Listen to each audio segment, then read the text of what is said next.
Hello students, स्वागत है आप सभी का आज की इस वीडियो लेक्चर में। जैसा कि आपकी स्क्रीन पर आज आपको दिख रहा होगा, आज का जो टॉपिक रहने वाला है जिसे हम पढ़ेंगे आज वो है हाइपरबोला। चलिए स्टार्ट करते हैं आज के इस लेक्चर को बिना किसी देरी के।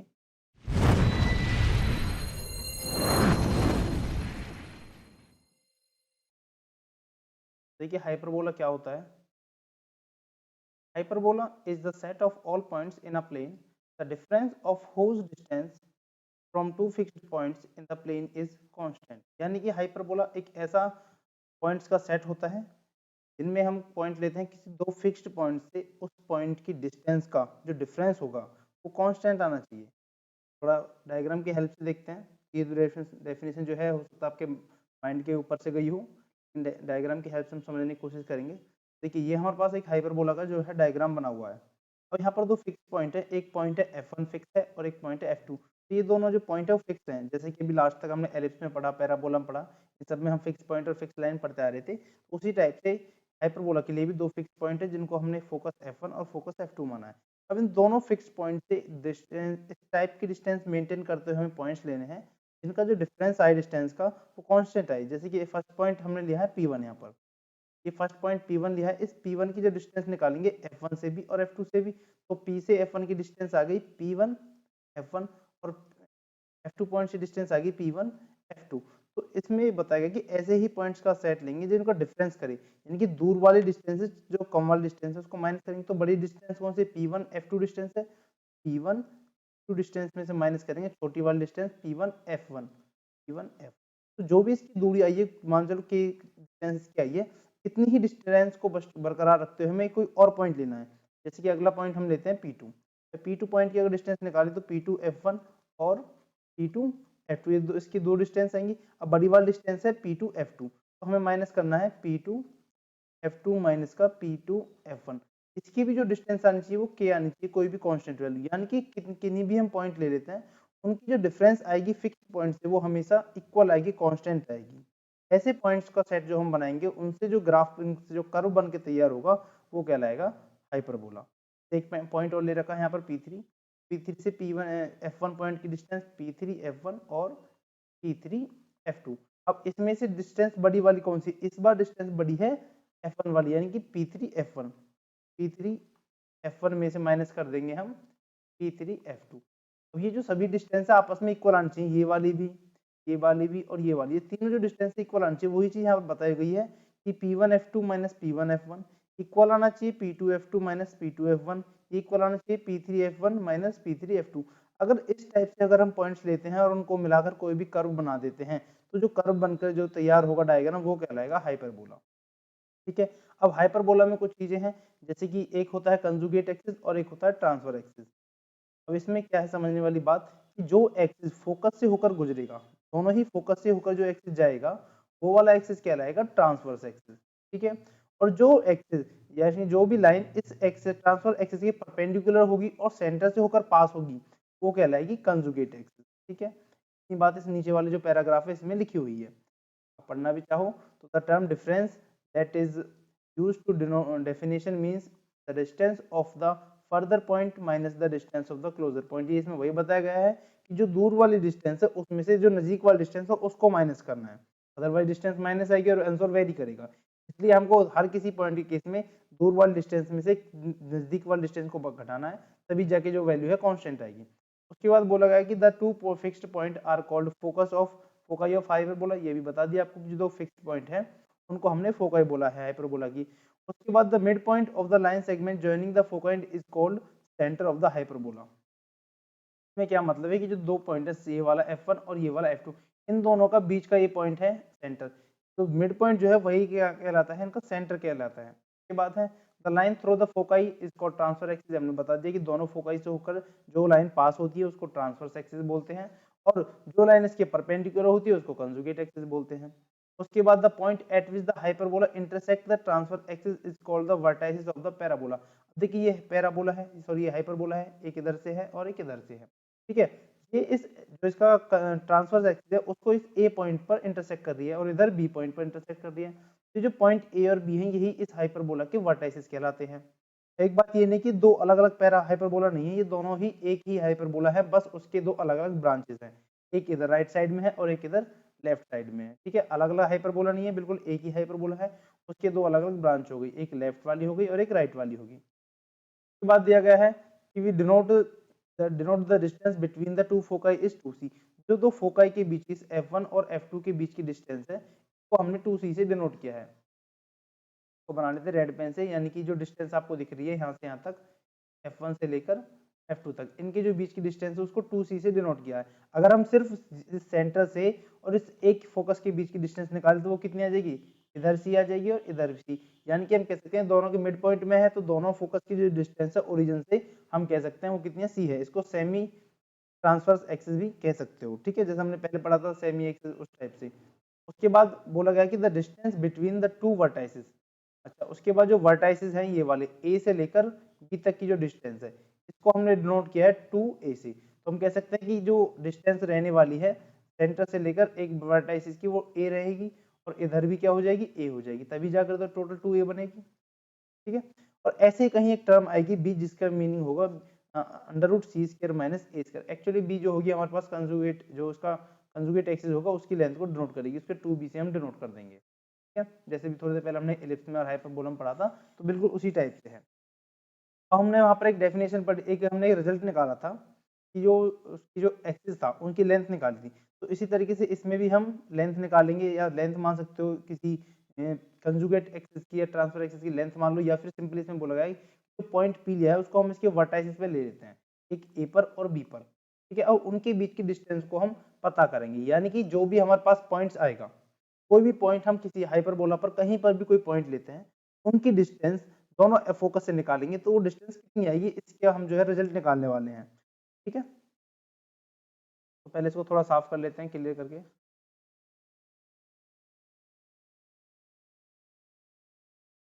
अब देखिए हमारे पास ये डायग्राम है 10.28 वाला। अब इसमें हमसे बोला है कि to find the constant P1 F2 minus P1 F1। हमने जो इनकी डिस्टेंस मानी थी P पॉइंट की दोनों फोकस से, उनका जो डिफरेंस लेता है वो कांस्टेंट लेता है। अब उसी कांस्टेंट को हम फाइंड करने वाले हैं कि वो कांस्टेंट की वैल्यू कितनी आएगी।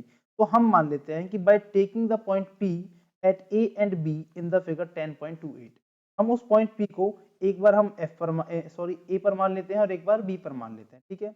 P एक ऐसा पॉइंट है जो कि हाइपरबोला पर कहीं पर भी लाई कर सकता है। तो हमने मान लिया कि वो पॉइंट राइट साइड में इस A पॉइंट यानी वर्टाइसिस पर लाई कर रहा है और इस वाले पोर्शन में B पॉइंट पर लाई कर रहा है, ठीक है। तो डिस्टेंस क्या हो जाएगी इस पॉइंट की, BF1। अगर हम इस डिस्टेंस की निकालते हैं तो BF1 BF2, ठीक है। दूसरी डिस्टेंस क्या हो जाएगी, AF1 और AF2। अब इन दोनों डिस्टेंस का क्या कर लेंगे, हम माइनस कर लेंगे, यानी कि अगर सिंपली बात करी जाए पहले पॉइंट B की डिस्टेंस निकालते हैं दोनों फोकस से, तो एक आएगी BF1 और एक आएगी BF2। अब हमने BF1 में से BF2 माइनस किया, क्यों, क्योंकि BF1 की जो डिस्टेंस है वो ज्यादा है और BF2 की डिस्टेंस कम है। हमने थोड़ी देर पहले पढ़ा था हम जो ज्यादा डिस्टेंस होगी उसमें से कम वाली डिस्टेंस को माइनस करेंगे। ऐसी जो पॉइंट लिया है दूसरा वो वाला लिया है हमने A पॉइंट, तो AF2 डिस्टेंस हो गई और एक AF1 डिस्टेंस होगी। एक फोकस से अगर F2 से डिस्टेंस लेते हैं तो AF2 होगी और F1 से डिस्टेंस लेते हैं तो वो AF1 होगी। AF2 डिस्टेंस ज्यादा है इसलिए AF2 में से AF1 को माइनस किया। But the definition of hyperbola की डेफिनेशन ये कहती है कि जो पॉइंट होते हैं दोनों फोकस से अगर उनकी डिस्टेंस का डिफरेंस निकालें तो वो इक्वल आएगा, कांस्टेंट आएगा। तो हमने इस पॉइंट B की डिस्टेंस का डिफरेंस और इस A पॉइंट की डिस्टेंस का डिफरेंस को लिया और दोनों को इक्वेट कर दिया। अब देखिए उसके बाद हमने क्या लिखा है, उसके बाद की पॉइंट्स को हम समझते हैं। अब उसके बाद यहाँ पर वैल्यू है BF1। अब इस जो BF1 की डिस्टेंस अगर यहाँ देखिए, यहाँ पर पॉइंट B है और यहाँ पर पॉइंट है F1, ठीक है। यहाँ पर F1 पॉइंट है और यहाँ पर क्या है B पॉइंट। अब इस पूरी BF1 डिस्टेंस को हम क्या लिख सकते हैं, A से लेकर B तक लिख सकते हैं, ये डिस्टेंस AB हो गई, और जो छोटी सी डिस्टेंस बच गई इसको AF1 लिख सकते हैं। तो इस पूरे BF1 की जगह पर हमने लिख दिया BA प्लस में AF1, ठीक है। उसके बाद BF2 एज इट इज हमने लिख दिया, इसमें हमने कोई छेड़छाड़ नहीं किया। उसके बाद इक्वल करके राइट साइड में देख लेते हैं AF2 की डिस्टेंस जो है, A यहाँ पर है पॉइंट, इसको रेड से बना लेते हैं। ये हमारे पास हो गया A पॉइंट यहाँ पर, और यहाँ पर हो गया F2। अगर इसकी डिस्टेंस की बात की जाए तो ये जो डिस्टेंस है पहले अगर यहाँ से यहाँ तक की डिस्टेंस मानी जाए तो ये AB डिस्टेंस है और छोटी सी डिस्टेंस बच गई, ये कौन सी है, BF, ठीक है। तो AF2 की जगह हमने AB प्लस में BF2 ये लिख दिया है और लास्ट में AF1 जो है उसको हमने एज कर दिया है। जब इन दोनों से बी ए दोनों डिस्टेंस कट जाएंगी, इधर जो है ये BF2 इधर जाके प्लस का BF2 हो जाएगा और ये AF1 इधर आकर प्लस का AF1 हो जाएगा। तो यहाँ पर वैल्यू आ जाएगी AF1 प्लस में AF1 इक्वल टू में BF2 प्लस में BF2, दोनों साइड डबल डबल हो जाएंगे, यानी कि 2AF1 इक्वल टू 2BF2, ये वैल्यू हो जाएगी, 2 से 2 काट देंगे तो हमारे पास रिजल्ट आ गया AF1 इक्वल टू BF2। ठीक है, उसके बाद हम देखते हैं कि जो ये तो हमने इन दोनों का ही रिजल्ट निकाला कि AF1 इक्वल टू BF2 आ गया। उसके बाद हमारे पास रिजल्ट है BF1 माइनस BF2, ये हमें कांस्टेंट की वैल्यू निकालते हैं, जो इनके बीच का डिफरेंस आया था वो हमें फाइंड करना था इसमें। तो BF1 माइनस BF2 की जगह BF1 की जगह हमने तो वही रख दिया BA प्लस में AF1 और माइनस BF2 यहाँ से एज रख दिया। उसके बाद हमें पता है कि जो वैल्यू है ये AF1 की जो वैल्यू है, यहाँ से AF1 की वैल्यू की जगह हम BF2 रख सकते हैं, तो इसकी जगह अगर हम BF2 रख दें और ये माइनस का यहाँ पर BF2 है तो माइनस से प्लस वाला कट जाएगा और क्या बच गया BA बच गया। BA की जो वैल्यू है, जो डिस्टेंस है वो कितनी मानी है 2A मानी, A से लेकर B तक की जो डिस्टेंस है वो कितनी है 2A। तो हम कह सकते हैं कि जो दो पॉइंट की यानी कि एक ही पॉइंट की दोनों फोकस से अगर डिस्टेंस का डिफरेंस निकालें तो वो कितना आएगा, हर केस में 2A आएगा। चाहे उस पॉइंट को आप पूरे हाइपरबोला पर कहीं पर भी ले लो, उनकी जो डिस्टेंस का डिफरेंस आएगा हमेशा 2A ही आएगा। ठीक है, इस रिजल्ट में हमने इतना प्रूफ किया है। उसके बाद जो नेक्स्ट टॉपिक है वो है इसेंट्रिसिटी। इसेंट्रिसिटी होता क्या है? Just like in ellipse, the ratio E equal to C upon A is called the eccentricity of the hyperbola। हमने एक पॉइंट C निकाला है, सेंटर से लेकर उसकी जो फोकस है उसके बीच की डिस्टेंस अपॉन में सेंटर से लेकर वर्टाइसिस जो है उसके बीच की डिस्टेंस, उनका अगर रेशियो लेते हैं तो वो क्या आता है C अपॉन E आता है। ठीक है, उसके बाद since C is greater than A, अभी जो हमने डायग्राम देखा है यहाँ पर, इस वाले डायग्राम में यहाँ से यहाँ तक की जो वैल्यू है वो C है और इतनी वैल्यू कितनी है A है, तो हम बिल्कुल आसानी से हमें साफ दिख रहा है कि C की जो वैल्यू है A से बड़ी है। कोई बात यहाँ पर हमें इसमें बताई गई है कि C की वैल्यू A से बड़ी है या फिर उसके इक्वल हो सकती है। The eccentricity is never less than 1। Eccentricity अगर C बड़ा है और A छोटा है तो E की वैल्यू हमेशा 1 से बड़ी आएगी या फिर 1 की इक्वल आएगी, 1 से छोटी नहीं आएगी। In the term of eccentricity the foci are at the distance of AE from the centre. अगर हम फोकाई की बात करें, इसेंट्रिसिटी की डेफिनेशन में फोकस क्या होता है C होता है और C की ये हमारे पास E equal to C upon A है। अगर इस C की वैल्यू निकालना चाहें तो A की मल्टीप्लाई C में हो जाएगी, तो C की वैल्यू कितनी आएगी A, ये वैल्यू हो गई किसी भी फोकाई की, अगर हम उसे निकालते हैं इसेंट्रिसिटी की फॉर्म में। ठीक है, उसके बाद हम देखते हैं स्टैंडर्ड इक्वेशन ऑफ हाइपरबोला। अब नीचे हमें दे रखी है स्टैंडर्ड इक्वेशन ऑफ हाइपरबोला। तो the equation of hyperbola is simplest if the centre of hyperbola is at origin and the foci are on the x-axis or y-axis.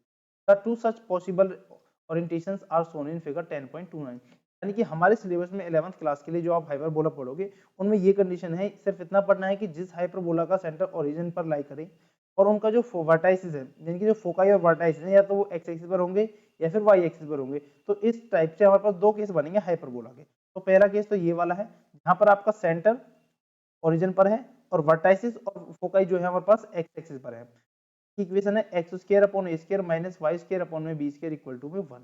ऐसे ही दूसरा case है हमारे पास जहां पर आपका सेंटर तो ओरिजिन पर ही है लेकिन फोकाई और वर्टाइसिस आपके वाई एक्सिस के ऊपर है, तो उस केस में जो इक्वेशन बनेगी वो है y square upon A square minus x square upon b square equal to में 1। यहाँ से आपके दो इक्वेशन आ चुकी हैं। अब इस इक्वेशन को हमने निकाला कैसे, इसके बारे में हम इसका डेरिवेशन देख लेते हैं कि इक्वेशन आई कैसे है। अब इसके डेरिवेशन के लिए we will derive the equation of hyperbola shown in figure 10.29 with foci on the x-axis। ये x-axis है, इस पर हमने फोकस ली है, उसको हम डिफाइन करेंगे पहले कि f1 क्या है और f2 क्या है। दो फोकाई हैं, एक ये रहा f1 और ये रहा f2, दो फोकस हो गए हाइपरबोला के। O be the midpoint of the line segment f1 f2, f1 और f2 के बीच का जो मिड पॉइंट है वो है O। Let O be the origin, O क्या है, कैसा है, O एक ओरिजिन है। And the line through O through f2 be the positive x-axis and the that through f1 is the negative। मतलब इसमें ये बताया गया है कि O से अगर राइट तरफ की बात करें जो पॉजिटिव डायरेक्शन है ये f2 की तरफ है और नेगेटिव की बात करें तो f1 की तरफ नेगेटिव डायरेक्शन।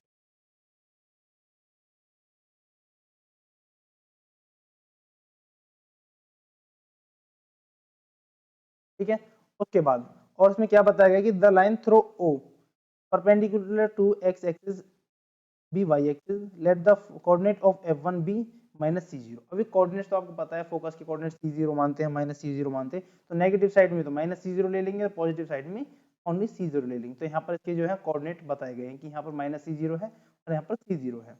उसके बाद क्या बता, let P be any point on the hyperbola such that the difference of the distance from P to the further points minus to the closer point B to A. हमने बताया कि P हमने इस hyperbola पर कोई point लिया है, तो इससे जो दूर की डिस्टेंस वो f1 है, तो पी f1 इसमें से माइनस करेंगे नजीक वाली डिस्टेंस f2, तो पी f2 ये कितनी आनी चाहिए, 2a के इक्वल आनी चाहिए। ठीक है, ये हमें इससे जस्ट थोड़ी देर पहले हमने प्रूव किया कि अगर कोई पॉइंट लेते हैं हाइपरबोला पर, तो दोनों फोकस से जो उसकी डिस्टेंस का डिफरेंस आता है वो एक कांस्टेंट वैल्यू आती है, जिसकी वैल्यू क्या है, 2a है। ठीक है, इतनी बात हमने थोड़ी देर पहले प्रूव किया। उसके बाद यूजिंग द डिस्टेंस फॉर्मूला दोनों की डिस्टेंस निकालेंगे। ये जो डिस्टेंस निकाली हमने पी एफ वन की, अगर पी इस पी एफ वन की डिस्टेंस निकालें तो डिस्टेंस फॉर्मूला यूज करेंगे x minus of minus C का होल स्क्वायर प्लस में वाई माइनस जीरो का होल स्क्वायर। ये हमने यहाँ पर क्या कर दिया, इसका डिस्टेंस फॉर्मूला लगा दिया, बीच में माइनस था तो ये प्लस की वैल्यू होगी। ऐसे ही हमने नेक्स्ट पी एफ टू ये वाली जो डिस्टेंस है इसको निकाला है एक्स माइनस सी का होल स्क्वायर प्लस में वाई माइनस जीरो का होल स्क्वायर। तो यहाँ से ये वाला फॉर्मूला डिस्टेंस वाला फॉर्मूला लगाकर उन दोनों की डिस्टेंस को माइनस कर दिया, यहाँ पे लिख देते हैं P F one minus P F two. इन दोनों की डिस्टेंस का हमने फॉर्मूला लगा दिया है डिस्टेंस फॉर्मूला से, और की वैल्यू पुट कर दिया है। माइनस किसके इक्वल चल रहा था, 2a के इक्वल आनी चाहिए थी, ये वैल्यू हमने 2a के इक्वल लिख दिया। अब क्या करेंगे, ये जो टर्म है इसको हम राइट साइड ले जाएंगे, तो 2a प्लस में under root X minus C का होल स्क्वायर प्लस में वाई स्क्वायर हो जाएगा। अब दोनों साइड हम स्क्वायर कर देंगे बोथ साइड, तो यहाँ से रूट से कट जाएगा रूट, और इसका ए स्क्वायर यानी कि 4a square plus 2ab 2 into ए 4a, तो यहाँ पर 2ab का फॉर्मूला ये हो गया A square plus 2ab plus B square. ठीक है, तो ये वाला हमने a प्लस बी का होल स्क्वायर को ओपन करके हमने ये वाली वैल्यू इसमें रख दी। आगे जब इन दोनों वैल्यूज को जो आगे जैसे हमने थोड़ी देर पहले उसमें एलिप्स के लिए हमने इसको सॉल्व किया था, उसी सेम टाइप से हम इसको सॉल्व करते जाएंगे, तो हमारे पास ये वैल्यू आती चली जाएंगी कि एक्स अपॉन में a minus A equal to under the root X minus C का whole square plus Y square. इसको आगे फिर से हम क्या करेंगे, फिर इसको स्क्वायर कर देंगे बोथ साइड, तो हमारे पास वैल्यू आ जाएगी एक्स स्क्वायर अपॉन ए square minus Y square upon में c minus c square minus a square equal to 1। और जो वैल्यू है c square minus a square, इसको हमने माना था b square, under root b under root में थी वैल्यू तो बी माना था, स्क्वायर हो गया तो बी का भी स्क्वायर आ गया। तो इस टाइप से हमारे पास जो एक इक्वेशन है हाइपरबोला की वो मिल जाती है, जहां पर आपका जो वर्टाइसिस है और फोकस है वो कहाँ लाई कर रहा है, एक्स एक्सिस पर लाई कर रहा है। तो उसकी इक्वेशन आ जाती है एक्स स्क्वायर अपॉन में a square minus Y square upon में बी स्क्वायर इक्वल टू 1। ठीक है, इसका मैंने पूरा इसलिए नहीं करके दिखाया क्योंकि इससे जस्ट पहले हमने जो लेक्चर कवर किया है उसमें सेम ही इक्वेशन है, बस माइनस प्लस का फर्क है, बिल्कुल डिटेल में हमने की हुई है। तो मेरे ख्याल से आप उसमें से देखकर जो आपने समझा होगा लेक्चर, जो लास्ट लेक्चर आपने समझा है उसमें से बिल्कुल इस इक्वेशन को अपने आप बहुत ही आसानी से कर सकते हो।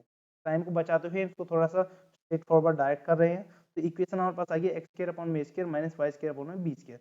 वहां पर जो आपने इक्वेशन सॉल्व की थी वहां आया था एक्स स्क्वायर अपॉन ए स्क्वायर प्लस में वाई स्क्वायर अपॉन में बी स्क्वायर इक्वल टू में 1। तो बस प्लस माइनस का फर्क है, बाकी वही वैल्यू आनी। ठीक है, ये इक्वेशन थी जब आपने निकाली है, जब आपका वर्टाइसिस कहाँ लाई कर रहा है, तो एक्स एक्सिस पर लाई कर रहा है। लेकिन आपका वर्टाइसिस वाई एक्सिस पर लाई करे तो आपके पास ये वाली इक्वेशन बनकर तैयार होगी। ठीक है, तो यहाँ तक आते आते हमने क्या इस हाइपरबोला की जनरल इक्वेशन भी निकाल ली है। उसके बाद ये इसका कन्वर्स दे रहा है क्या है कि अगर डिस्टेंस इतनी है तो पॉइंट उस पर लाई करेगा, या पढ़ सकते हो, काफी इजी है, ज्यादा कुछ उसमें समझने वाली बात है नहीं। बस में एक नोट दे रखा है कि अ हाइपरबोला इन विच ए बराबर बी, इनकी ए और बी अगर इक्वल आ जाए तो वो क्या लाएगा, इक्विलेटरल हाइपरबोला। ये बात याद रखने की है, अगर ए और बी की वैल्यू इक्वल आ जाती है तो वो कैसा कहलाएगा, इक्विलेटरल हाइपरबोला कहलाएगा। एक बात आपने पढ़ ली है, सी की जो वैल्यू हमेशा ए से बड़ी होगी। ठीक है, और इसमें कुछ छोटी छोटी बातें लिखी हुई हैं कि जब दोनों एक्सिस की तरफ सिमेट्री है तो पॉइंट, चार टाइप के पॉइंट आपके पास जो है लाई करेंगे चार कोऑर्डिनेट में। तो ये नॉर्मल सी बात है पढ़ने की, आप इसमें पढ़ोगे तो आपको समझ में आ जाएगी। ठीक है, हमने लेंथ वगैरह पढ़ी थी कंजुगेट एक्सिस की, ट्रांसफर एक्सिस की लेंथ 2a हो गई, कंजुगेट की 2b हो गई, कि क्या हो गया, सेंटर ऑफ फोकस के बीच की डिस्टेंस हो गई। उसके बाद एक लास्ट टॉपिक रह जाता है इसमें लेटस रेक्टम का। उसके बाद का ये टॉपिक है लेटस रेक्टम। लेटस रेक्टम होता क्या है, the latest rectum of hyperbola is a line segment perpendicular to the transverse axis through any of the foci and whose end points lie on the hyperbola। ठीक है, देखिए इसमें diagram शायद नहीं है, कोई दिक्कत नहीं, हम बना लेंगे यहाँ पर डायग्राम। तो हमारे पास ये इस टाइप से एक हाइपरबोला यहाँ पर हो जाएगा, तो यहाँ पर एक F1 फोकस होगा, F2 था और यहाँ पर F1, ये हमारे पास दोनों ही क्या है, हाइपरबोला। तो ऐसी लेंथ या फिर ऐसी लाइन, तो इस फोकस से होते हुए, या तो इस वाले फोकस से हो या फिर इस वाले फोकस से हो, इन दोनों फोकस से होते कोई भी लाइन दो यानी कि दो लेटेस्ट रेक्टम बन जाएंगी और परपेंडिकुलर होनी चाहिए। तो ऐसी लाइन जिनका जो एंड पॉइंट्स है इस हाइपरबोला पर लाई करी, तो इस लाइन को ही बोलते हैं हम लेटेस्ट रेक्टम। तो उसकी लेंथ निकालने का फॉर्मूला क्या है, वही 2b² अपॉन में a। कोई चीज यहाँ पर बताई हुई है कि लेटेस्ट रेक्टम निकालने का वही फॉर्मूला है जैसे आपने एलिप्स में पढ़ा था, वही यहाँ पर हाइपरबोला में है 2b² अपॉन में a²। के बाद आपके यहाँ से क्वेश्चन स्टार्ट होते हैं। तो एग्जाम्पल है सॉल्व हुए, इनको आप खुद से कर सकते हो। हम करेंगे अपने एक्सरसाइज के क्वेश्चन को, जिससे कि थोड़ी आपकी हेल्प हो जाएगी। उससे पहले जो चीज़ हमने पढ़ी है उसको थोड़ा सा रिवाइज करके एक छोटे मैनर में एक समरी के टाइप में देख लेते हैं। सबसे पहले हमने हाइपरबोला पढ़ा। हाइपरबोला की दो इक्वेशंस पढ़ी हैं। पहली इक्वेशन है अगर एक्स एक्सिस पे आपको वर्टेक्स और फोकाई लाई करे तो उस केस में इक्वेशन होती है एक्स अपॉन ए square minus Y square upon में बी स्क्वायर इक्वल टू में 1। लेकिन अगर आपका हाइपरबोला जो वर्टाइसिस और फोकाई है वो आपके वाई एक्सिस पर लाई करें तो इस केस में इक्वेशन होती है वाई स्क्वायर अपॉन में a square minus x square upon में बी स्क्वायर इक्वल टू में 1। तो ये दो टाइप की इक्वेशन पढ़ी है। उसके बाद हमने पढ़ा है क्या, इसेंट्रिसिटी पढ़ा था। इसेंट्रिसिटी की वैल्यू थी सी अपॉन में ए। बाद ट्रांसवर्स एक्सिस पढ़ा था। ट्रांसवर्स एक्सिस की जो लेंथ थी 2a थी। उसके बाद कंजुगेट एक्सिस की लेंथ आप 2b मान लो कहीं निकालनी पड़ी, तो वर्टाइसिस आपके क्या होते हैं, a0 होते हैं प्लस माइनस a0। ऐसे ही फोकाई की जो कोऑर्डिनेट होते हैं प्लस माइनस c0 होते हैं। अगर y एक्सिस पे हो जाएगा तो 0 प्लस माइनस a वर्टाइस हो जाएगा और आपके पास फोकाई जो होगा 0 प्लस माइनस c फोकाई हो जाएगा। लेटेस्ट रेक्टम की लेंथ पड़ी है 2b² अपॉन में a। ये सारी चीजें हमने पढ़ी हैं। इसके बाद हम सीधे अपने क्वेश्चन पर आते हैं, जिससे कि हमारा लेक्चर ज्यादा बड़ा ना होते हुए भी इनकी प्रैक्टिस भी हो जाए। तो देखिए एक्सरसाइज 10.4 है, हाइपरबोला की एक्सरसाइज को हम कर रहे हैं। तो उसमें क्वेश्चन की शुरुआत करते हैं। सबसे पहला क्वेश्चन क्या है कि in each of the exercise 1 to 6 find the coordinate of foci, vertices, the eccentricity and the length of latus rectum of the hyperbola. ये फर्स्ट क्वेश्चन है, ये सेकंड क्वेश्चन है। दोनों हमें हाइपरबोला की इक्वेशन दे रखी है। हमें ये फाइंड करना है कि उनकी फोकाई क्या होंगे, उसके वर्टाइसिस क्या होंगे, इसेंट्रिसिटी क्या होगी, उसकी लेंथ ऑफ लेटेस्ट रेक्टम क्या होगी। तो पहली जो केस है उसमें जो हाइपरबोला गिवन है वो किस टाइप का है। पहले केस में हाइपरबोला गिवन है वो है उसका जो आपका फोकस है और जो वर्टाइसिस है वो एक्स एक्सिस पर लाई कर रहा है, यानी कि हम कह सकते हैं वर्टाइसिस लाई ऑन एक्स। ठीक है, वर्टाइसिस एक्स एक्सिस पर लाई कर रहा है तो इक्वेशन क्या होती है एक्स स्क्वायर ए स्क्वायर माइनस में वाई स्क्वायर अपॉन में बी स्क्वायर इक्वल टू में 1 होती है। जब इस वाली इक्वेशन को और इस वाली इक्वेशन को कंपेयर करोगे तो आपके पास जो वैल्यू आ जाएंगी, ए की वैल्यू आ जाएगी 4, ए स्क्वायर की वैल्यू 16 है और 16 का रूट क्या होता है 4 होता है। ऐसे यहाँ से बी की वैल्यू आ जाएगी कितनी, 3 आ जाएगी। बी की वैल्यू अगर आपको निकालना हो तो आपने फॉर्मूला पढ़ा था b equal to c square minus का ए स्क्वायर। बी का स्क्वायर का फॉर्मूला बना लो सीधे ही। हमें वैल्यू चाहिए किसकी, सी स्क्वायर की। तो यहाँ से कह सकते हैं सी स्क्वायर की जो वैल्यू आएगी वो आ जाएगी बी स्क्वायर प्लस में ए स्क्वायर। ये दोनों वैल्यू को ऐड कर देंगे 60 प्लस में 9 इक्वल टू 25। तो हम कह सकते हैं सी की वैल्यू आ गई हमारे पास 5। तो आपके पास ए की वैल्यू है, बी की वैल्यू है और सी की भी वैल्यू है। आपसे पूछा क्या, सबसे पहले आपसे पूछा है, देख लेते हैं सबसे पहले क्या पूछा है। सबसे पहले आपसे पूछा फोकाई। तो अगर आप फोकाई निकालते हो तो फोकाई हमें पता है अगर आपका फोकस एक्स एक्स पर लाई करता है तो उसके जो पॉइंट्स होते हैं वो प्लस माइनस का सी 0 होते हैं। अगर वैल्यू निकालना चाहें सी की वैल्यू 5 है तो प्लस माइनस 5, ये आपके पास फोकाई के कोऑर्डिनेट्स हो गए। उसके बाद हमसे पूछा वर्टाइसिस के कोऑर्डिनेट, और वर्टाइसिस के कोऑर्डिनेट होते हैं प्लस माइनस का a0। ए की वैल्यू कितनी है, ए की वैल्यू हमारे पास है ये रही 4, तो यहाँ पर हो जाएंगे वर्टाइस के कोऑर्डिनेट प्लस माइनस 4। ठीक है, उसके बाद हमसे पूछा है इसेंट्रिसिटी। इसेंट्रिसिटी निकालने का फॉर्मूला हमने पढ़ा है सी अपॉन में ए। सी की वैल्यू आपने निकाली है 5 और ए की वैल्यू कितनी है 4, तो ये होगी आपके पास इसेंट्रिसिटी। उसके बाद हमसे पूछा गया length of latus rectum. Length of latus rectum निकाली हमने 2 बी स्क्वायर अपॉन में ए स्क्वायर। ठीक है, 2 इंटू बी स्क्वायर की वैल्यू कितनी है 9 अपॉन में ए स्क्वायर की वैल्यू अगर ए स्क्वायर नहीं आता ओनली ए है नीचे तो नीचे आ जाएगा 2 4। 2 से 4 को काटेंगे 2 टाइम तो लेंथ ऑफ लेटेस्ट रेक्टम आ गई 2 अपॉन में तो 9 अपॉन में 2। ठीक है, इस टाइप से क्वेश्चन नंबर 1 बहुत ही आसान तरीके से सॉल्व होता है। ज़्यादा हार्ड क्वेश्चन नहीं है, जैसे आपने एलिप्स के छोटे छोटे क्वेश्चन किए थे उतने ही आसान तरीके से आपको हाइपरबोला के क्वेश्चन भी करने हैं। तो ये तो क्वेश्चन नंबर 1 था। उसके बाद हम करते हैं यहाँ पर क्वेश्चन नंबर, और क्वेश्चन नंबर 2 में आपको गिवन है वाई स्क्वायर पहले गिवन है माइनस में एक्स स्क्वायर गिवन है, यानी कि इसका जो वर्टाइसिस है हम यहाँ लिख देते हैं vertices lies on y axis.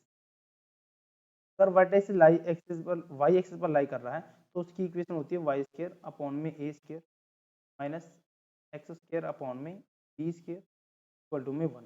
अब इन दोनों इक्वेशन को अगर हम कंपेयर करते हैं तो हमारे पास ए की जो वैल्यू आएगी 3 आ जाएगी, तो यहाँ से बी की वैल्यू कितनी आ जाएगी 3 अंडर रूट। ये वैल्यूज ए और बी की वैल्यू हमारे पास आ चुकी हैं। अब इनकी हेल्प से अगर हम सी की वैल्यू निकालें तो सी की वैल्यू कितनी होती है ए स्क्र प्लस में बी स्क्र होती है। आप साइड में से ही अपने पड़ोस में यहाँ वैल्यू चेक कर सकते हो। जिनकी वैल्यूज हम निकालेंगे तो ए स्क्र की वैल्यू 9 है और बी स्क्र की वैल्यू 27 है। इन दोनों को ऐड करोगे तो 36 आएगा, यानी कि हम कह सकते हैं कि सी की वैल्यू आपके पास आ जाएगी 6।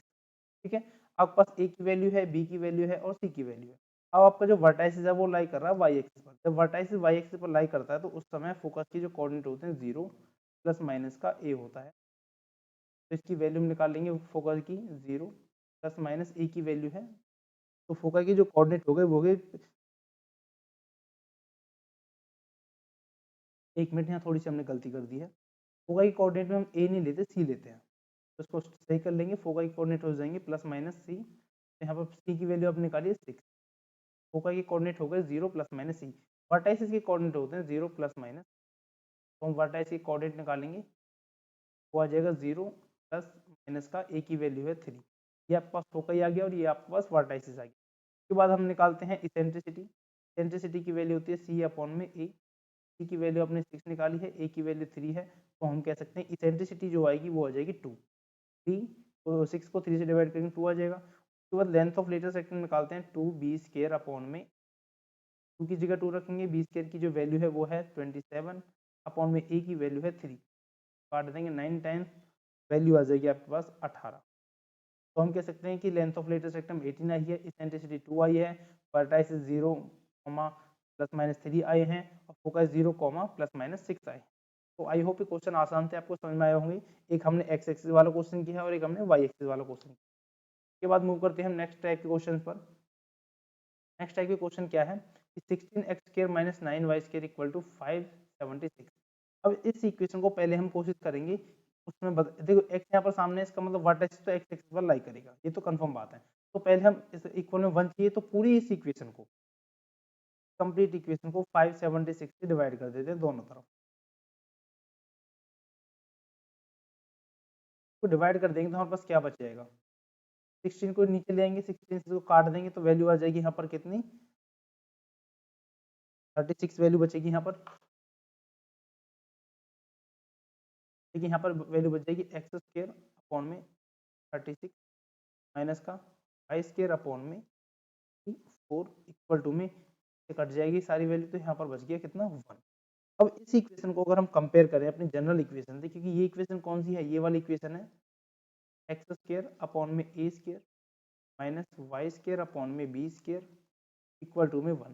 तो यहाँ से ए की वैल्यू कितनी आ जाएगी 6 और बी की वैल्यू आ जाएगी 8। अगर आप यहाँ से सी की वैल्यू निकालोगे तो वो आ जाएगी आपके पास 10। ठीक है, तो उससे पाइथागोरस थ्योरम का वो उसी टाइप की थ्योरम है, थ्योरम तो नहीं बोलेंगे, जो फॉर्मूला है उसी को से रिलेटेड है। तो ट्रिपलेट्स बनते हैं 6 8 10 की वैल्यू 10 आ जाएगी। आप चाहो तो फॉर्मूले की हेल्प से निकाल सकते हो। फॉर्मूला क्या था, c square equal to b square plus में ए। तो इसकी हेल्प से आप सी की वैल्यू निकालोगे। आपसे जो भी पूछा गया वो आप बता दो। सबसे पहले आपसे फोकस पूछा गया है, तो अगर आपका जो एक्सिस है यानी कि जो वर्टाइस है एक्स एक्सिस पर लाई कर रहे हैं तो उसके फोकस कोऑर्डिनेट होते हैं प्लस माइनस का C0, वैल्यू आ जाएगी प्लस माइनस 10 और 0। ऐसे ही अगर आपको क्या निकालना है, वर्टाइस निकालना है, तो प्लस माइनस का A0 होता है, वर्टाइस के कोऑर्डिनेट आ जाएंगे 6 प्लस माइनस का 6 0। इसेंट्रिसिटी निकालनी है, सी अपॉन ए होता है, यानी 10 अपॉन में 6 को सॉल्व करोगे 5 अपॉन में 3 आ जाएगी। Length of latest vector 2 into में बी स्क्वायर की वैल्यू कितनी है 4 अपॉन में ए की वैल्यू कितनी है 6, यहाँ से काट देंगे 2 से कट जाएगा 3 टाइम्स 4 अपॉन में 3। तो इस टाइप से क्वेश्चन नंबर 4 भी पूरा होता है। अब देख लेते हैं क्वेश्चन नंबर 5। नेक्स्ट है क्वेश्चन नंबर 5। क्वेश्चन नंबर 5 में वही हम जनरल इक्वेशन बना, इधर जो है राइट हैंड साइड पर 1 बनाना होता है, दोनों तरफ आप 36 से यहाँ पर डिवाइड कर दोगे। 36 से डिवाइड करने के पास वही आपकी जनरल इक्वेशन बन जाएगी। उसमें से आप ए बी और सी की वैल्यू निकालोगे, जो भी चीज़ें पूछ गई हैं, फोकाई वर्टाइसिस और लेंथ ऑफ लेटेस्ट ये सारी चीज़ें आप जो है वहाँ पर निकाल दोगे। तो काफ़ी इजी क्वेश्चन है। उसके बाद हम मूव करते हैं नेक्स्ट टाइप के क्वेश्चन पर, जो कि है क्वेश्चन नंबर 7। क्वेश्चन नंबर 7 में क्या पूछा गया कि in each of the exercise 7 to 15 find the equations of the hyperbola satisfy the given condition. तो हमें ऐसे ही हाइपरबोला की इक्वेशन निकालनी है जो इस कंडीशन को सेटिस्फाई करे, यानी कि वर्टाइसिस के जो पॉइंट्स हैं +-2 0 है और फोकाई की जो पॉइंट है +-3 0 है। हमें पता है अगर वर्टाइसिस के पॉइंट स्टार्टिंग में है, यानी कि ये जो पैराबोला है एक्स एक्सिस पर, सॉरी ये जो हाइपरबोला है उसके वर्टाइसिस और फोकाई दोनों ही कहाँ पर है, एक्स एक्सिस पर लाई कर रहे हैं। तो वर्टाइसिस हमारे पास प्लस माइनस का a0 होता है, फोकाई हमारे पास +-का c0 होता है। तो यहाँ से हम कह सकते हैं कि हमारे पास a की जो वैल्यू है वो कितनी है 2, यहाँ से c की जो वैल्यू है वो है 3। आप चाहो तो यहाँ से b की वैल्यू निकाल सकते हो। b की वैल्यू निकालने के लिए सी स्क्वायर निकाल लेते हैं डायरेक्ट, उसका फॉर्मूला होता है सी स्क्वायर माइनस का ए स्क्वायर। वैल्यू निकालेंगे हम, सी स्क्वायर की वैल्यू कितनी आ जाएगी, सी की वैल्यू है 3, का स्क्वायर 9 माइनस ए की वैल्यू है 2, यानी कि 2 का स्क्वायर 4, वैल्यू आ जाएगी आपके पास 5। जो 5 आया ये बी स्क्वायर की वैल्यू आई है। और अगर हमें इक्वेशन निकालनी है, इक्वेशन क्या होती है, एक्स स्क्वायर अपॉन में ए स्क्वायर माइनस का वाई स्क्वायर अपॉन में बी स्क्वायर इक्वल टू में 1। ये उस हाइपरबोला की इक्वेशन है जिसका वर्टाइसिस और फोकस कहाँ लाई कर रहा है, एक्स एक्सिस पर लाई कर रहा है। तो यहाँ पर हम वैल्यूज पुट कर देंगे, ए और बी की, ए की वैल्यू 2 है तो यहाँ पर आ जाएगा एक्स स्क्वायर अपॉन में 4 माइनस वाई स्क्वायर अपॉन में बी स्क्वायर की वैल्यू ही अपने 5 निकाल लेते हैं, सिंपल आप 5 पुट कर दोगे, ठीक है। तो ये आपकी इक्वेशन निकल जाएगी। उसके बाद नेक्स्ट क्वेश्चन है आपके पास, क्वेश्चन नंबर 8 में हमसे पूछा गया है कि वर्टाइसिस है 0 +-5 और फोकाई है 0 +-8।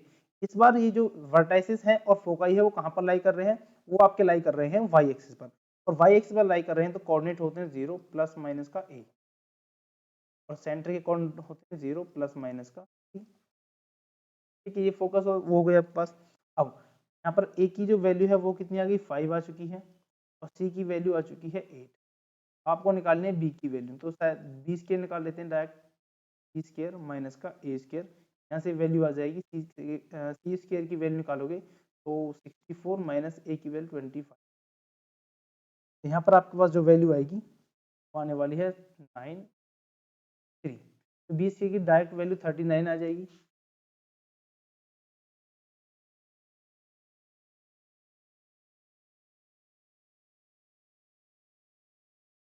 इस केस में जब आपके पास वर्टाइसिस और फोकाई वाई एक्सिस पर लाई करते हैं तो उस केस में इक्वेशन होती है वाई स्क्वायर अपॉन में ए स्क्वायर माइनस का एक्स स्क्वायर अपॉन में बी स्क्वायर इक्वल टू में, ठीक है। वैल्यू पुट कर देते हैं, वाई स्क्वायर अपॉन में ए स्क्वायर की जगह 25 माइनस का एक्स स्क्वायर अपॉन में बी स्क्वायर की वैल्यू आपने 39 निकाली है तो यहाँ डायरेक्ट 39 पुट करोगे और इक्वल में, तो ये आ गई इक्वेशन नंबर 8, यानी क्वेश्चन नंबर 8 की इक्वेशन। के बाद हम मूव करते हैं क्वेश्चन नंबर 10 पर। क्वेश्चन नंबर 10 में क्या पूछेगा कि उस हाइपरबोला की हमें इक्वेशन निकालनी है जिसका फोकाई है +-50 और ट्रांसवर्स एक्सिस की जो लेंथ है वो कितनी है, 8 है। ट्रांसवर्स एक्सिस की लेंथ कितनी बताई थी, 2a लेंथ बताई थी, 2a इक्वल टू कितना, a, क्योंकि a की अगर वैल्यू निकालें तो कितनी आएगी, 4 आएगी। यहाँ से फोकाई जी कोऑर्डिनेट होते हैं +- का c0, तो हम कह सकते हैं c की जो वैल्यू वो कितनी है 5। अब यहाँ से आप क्या निकालोगे, b की वैल्यू निकालोगे, b square equal c square यानी कि 25 माइनस का ए स्क्वायर यानी कि वैल्यू आ जाएगी 9, कि अगर चाहो तो बी की वैल्यू कितनी 3 आ जाएगी, वैसे आप 9 नहीं रहने दो क्योंकि आपको जो वैल्यू पुट करनी है वो कौन सी है, 9 बी स्क्वायर है। तो जब आपके पास वर्टाइसिस एक्सिस पर लाई करते हैं तो उस केस में इक्वेशन होती है एक्स स्क्वायर अपॉन में ए स्क्वायर माइनस का वाई स्क्वायर अपॉन में बी स्क्वायर इक्वल टू में 1। वैल्यूज पुट कर देंगे, एक्स स्क्वायर अपॉन में ए स्क्वायर की जगह पर 4 का square 16 minus Y square upon में बी स्क्वायर निकाला आपने 9, तो 9 इक्वल में 1। ये आपके पास आ गई इक्वेशन नंबर 10, यानी कि क्वेश्चन नंबर 10 के लिए इक्वेशन। उसके बाद मूव करते हैं नेक्स्ट टाइप के क्वेश्चन। नेक्स्ट क्वेश्चन है क्वेश्चन नंबर 11। अब यहाँ पर वही फोकस गिवन है तो फोकस के कोऑर्डिनेट आपको पता है +-0, +-3। तो यहाँ पर एक बात यह है कि इसमें क्वेश्चन में अलग बस इतना है कि जो यहाँ पर फोकस है और वर्टाइसिस है ये कहाँ पर है, ये आपके वाई एक्सिस पर लाई कर रहे हैं। तो कंजुगेट एक्सिस की लेंथ मिलेगी, सीधी बात है, जब वाई एक्सिस की बात करें तो लेंथ किसकी हो, कंजुगेट की, तो वहाँ पर 2b होती है इक्वल टू 24। तो हम कह सकते हैं b की जो वैल्यू है वो कितनी है, 12 है, ठीक है। c की वैल्यू कितनी आ गई, 13 आ गई। आप चाहो तो यहाँ से a की वैल्यू निकाल लोगे, a स्क्वायर वैल्यूज पुट कर लेते हैं फॉर्मूला में, a square equal to c square की जगह 13 का स्क्वायर यानी कि 169 माइनस b का स्क्वायर यानी कि 144 इक्वल टू 25। तो हम कह सकते हैं a की वैल्यू कितनी आ गई, 5 आ चुकी है। यहाँ से a की वैल्यू आ जाएगी 5। आपके पास a की वैल्यू है, आपके पास b की वैल्यू है, क्वेश्चन कौन सी है, y एक्सिस के अलोंग में जो है हाइपरबोला बना हुआ है, तो वाई स्क्वायर अपॉन में ए स्क्वायर माइनस का एक्स स्क्वायर अपॉन में बी स्क्वायर इक्वल टू में 1। तो वाई स्क्वायर अपॉन में ए स्क्वायर कीजिए 25 माइनस का एक्स स्क्वायर अपॉन में बी स्क्वायर की वैल्यू आ जाएगी 144 इक्वल टू, ये आपके पास इक्वेशन आ चुकी है क्वेश्चन नंबर 11 के लिए। उसके बाद नेक्स्ट क्वेश्चन करते हैं। नेक्स्ट है question number 12। Foci coordinate given है, लेटेस्ट रेक्टम गिवन है आपको लेंथ a, ठीक है। तो इसको कैसे करेंगे, थोड़ा सा अच्छा क्वेश्चन है। फोकस के वही कोऑर्डिनेट प्लस माइनस के c0, तो आप कह सकते हैं यहाँ से जो c की वैल्यू है वो आ गई 3/√5, ठीक है। के बाद आपसे पूछा गया है length of latus rectum. Length of latus rectum कितनी होती है, 2b² अपॉन में a होती है, जिसकी वैल्यू आपको गिवन है। तो हम कह सकते हैं 2 से इसको काट देंगे 4 टाइम, यहाँ से क्या रिजल्ट आ गया, b² की जो वैल्यू आ गई वो आ गई 4a। इस रिजल्ट का हम थोड़ा सा आगे चलकर जो है यूज करने वाले हैं। हमारे पास फॉर्मूला होता है, अच्छी तरह आपको पता है कि फॉर्मूला क्या होता है। फॉर्मूला होता है b² निकालने का, c² माइनस का a², ये फॉर्मूला होता है। निकालते हैं value b² equal to c² की जगह यानी कि c का स्क्वायर कर देंगे, 3 का स्क्वायर 9 और 9 इंटू 5 करेंगे तो वैल्यू आ जाएगी 45 माइनस का a²। अब इस a² की जगह हम क्या रखें, a² की जगह हम सिंपल a² ही रख लेते हैं फिलहाल। तो अब b² की वैल्यू आपने कितनी निकाली 4a, तो b² की जगह तो आ गया यहाँ पर 4a इक्वल टू में 45 माइनस का a²। अब सभी को एक साथ ले लेंगे तो a² प्लस का 4a माइनस का 45 इक्वल टू में 0। सॉल्व करेंगे तो यहाँ से सॉल्व करने के बाद a² प्लस का 9a माइनस का 5a माइनस का 45 इक्वल टू में 0। यहाँ से पास फैक्टर बन जाएंगे a माइनस 5 और एक ब्रैकेट में a प्लस 5। वैल्यू आएगी a की वैल्यू आ जाएगी 5 और माइनस 9। हमारे पास एक कंडीशन होती है c की जो वैल्यू होती है हमेशा a से बड़ी होती है। ये c की वैल्यू कितनी है 3√5। अब a की वैल्यू इसमें से क्या लें, ठीक है, और उस हिसाब से हमको a की वैल्यू चाहिए, यानी कि c² जो होता है a² से बड़ा होता है।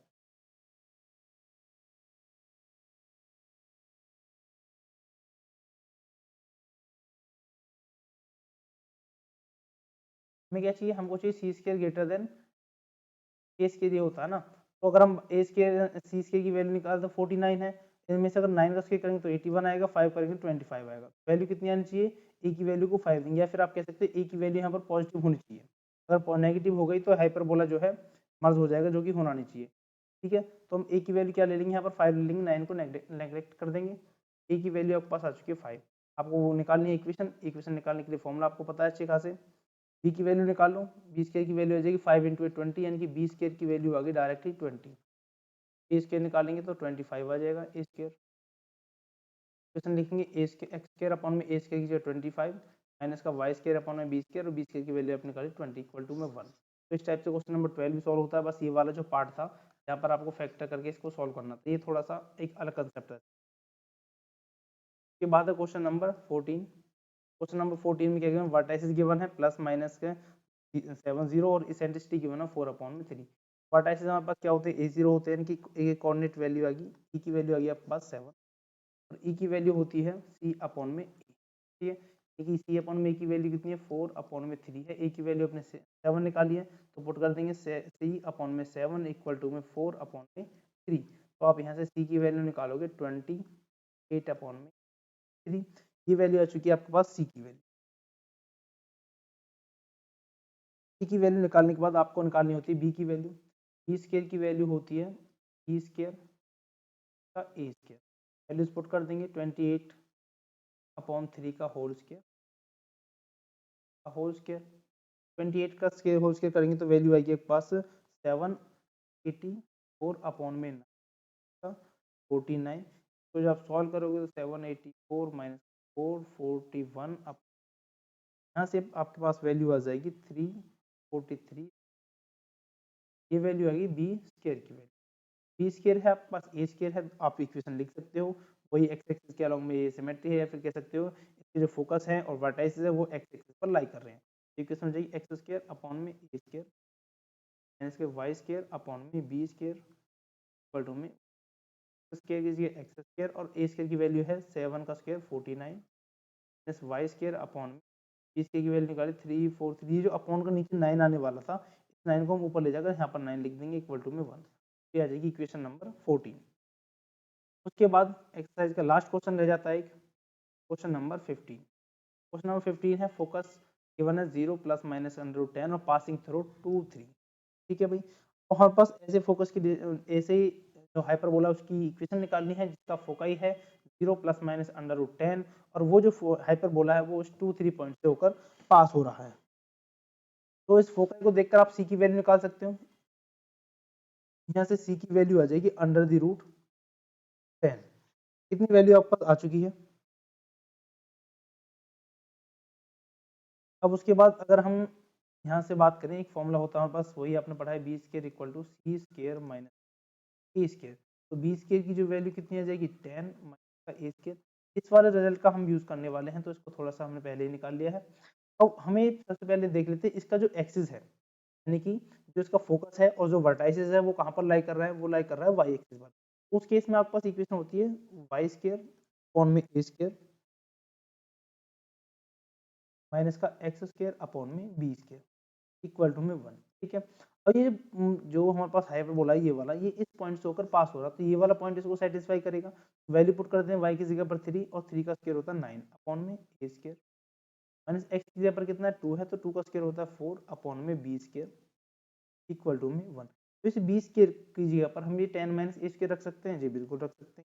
वाला है 9 a square equal to minus 4 upon में 10 माइनस का a स्क्वायर इक्वल टू में। इनका सॉल्व कर लेते हैं आपस में। सॉल्व करने के बाद जो रिजल्ट आएगा इन दोनों की क्रॉस मल्टीप्लाई कर देते हैं पहले। 90 माइनस का 9 ए स्क्वायर माइनस का 4 ए स्क्वायर इक्वल टू में आ जाएगा ए स्क्वायर इंटू में 10 माइनस का। तो आगे फर्दर सॉल्व कर लेंगे। 90 माइनस का 13 ए स्क्वायर इक्वल टू में 10 ए स्क्वायर माइनस का ए की पावर 4। सबको एक साथ ले लेंगे हम, तो रिजल्ट आ जाएगा हमारे पास ए की पावर 4 माइनस का 13 ए स्क्वायर माइनस का 10 ए स्क्वायर, और ये इक्वल प्लस का 19 इक्वल। यहाँ से हम कह सकते हैं ए स्क्वायर 4 माइनस का 23 ए स्क्वायर का 9 इक्वल टू में 0। इसके फैक्टर करेंगे तो ए की पावर 4 माइनस का 18 ए स्क्वायर माइनस का 5 ए स्क्वायर प्लस का 19 इक्वल टू में 0। ये जो फैक्टर्स आ जाएंगे वो होंगे ए स्क्वायर माइनस का 18 और ए स्क्वायर माइनस का 5। तो यहाँ से वैल्यू ए स्क्वायर की जो वैल्यू आएगी वो आ जाएगी 18 और 5। दोनों वैल्यू आपके पास ए स्क्वायर की आ जाएंगी, लेकिन हमें पता है ए स्क्वायर की जो वैल्यू होती है, ए स्क्वायर की जो वैल्यू होती है हमेशा सी स्क्वायर से छोटी होती है। तो सी स्क्वायर आपने 10 निकाला है, तो 10 से छोटी कौन सी वैल्यू है 5, तो हम सिर्फ ए स्क्वायर की जो वैल्यू 5 को ही कंसीडर करेंगे। यहाँ से हम लेंगे ए स्क्वायर इक्वल टू 5। क्वेश्चन निकाल दोगे, बी की वैल्यू भी निकाल लो पहले आप चाहो तो। ये हमने ए की वैल्यू निकाल ली है, ए स्क्वायर की वैल्यू 5 निकली है, तो बी स्क्वायर की वैल्यू कितनी आ गई 10 माइनस 5 इक्वल टू 5। ए की वैल्यू 5 है ए स्क्वायर की, और बी स्क्वायर की भी वैल्यू 5 है। इस इक्वेशन में पुट कर देंगे तो इक्वेशन आ जाएगी वाई स्क्वायर अपॉन में 5 एक्स स्क्वायर अपॉन में 5 इक्वल टू 1। ये आपके पास रिक्वायर्ड इक्वेशन ऑफ हाइपरबोला आ चुकी है। तो आज के इसी क्वेश्चन के साथ आपका जो चैप्टर है और हाइपरबोला की एक्सरसाइज खत्म होती है। उम्मीद है क्वेश्चंस आपको समझ में आए होंगे। बहुत ही आसान क्वेश्चन है, बस आपको एक बार थोड़ा सा फोकस करके अच्छी तरह क्वेश्चन वीडियो लेक्चर को देखना है, क्वेश्चन ट्राई करने हैं, एक बार में आपको अच्छी तरह आ जाएंगे। छोटे छोटे क्वेश्चन है, आप अच्छी तरह कर सकते हो अपने प्रैक्टिस के लिए। रफ फेयर बनाए वो आपकी मर्जी है। तो आज के लेक्चर को यहाँ पर एंड करते हैं, मिलते हैं नेक्स्ट लेक्चर में नेक्स्ट कंसेप्ट।